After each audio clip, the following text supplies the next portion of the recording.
అమెరికాలో ఇమిగ్రేషన్ అధికారుల అదుపులోనున్న భారతీయ విద్యార్థులకు అవసరమైన న్యాయ సహాయం అందించి విడుదల చేయించేందుకు కేంద్ర రాష్ట్ర ప్రభుత్వాలు చర్యలు తీసుకోవాలన్నారు జనసేన అధినేత పవన్ కళ్యాణ్. అమెరికాలో ఎంఎస్ చదివేందుకు వెళ్లి కేసుల్లో చిక్కుకోవడంతో విద్యార్థుల తల్లిదండ్రులు, బంధువులు ఆందోళనలో ఉన్నారని తెలిపారు. అరెస్ట్ అయిన వారిలో ఎక్కువ మంది తెలుగువారు ఉన్నారనే వార్తలు బాధ కలిగిస్తున్నాయన్నారు.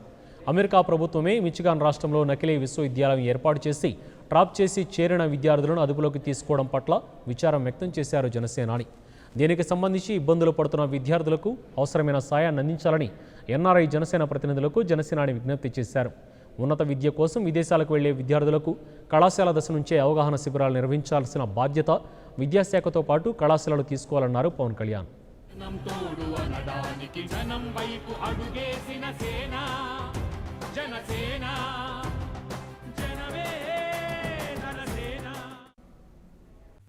For more updates, please subscribe 99 TV Telugu.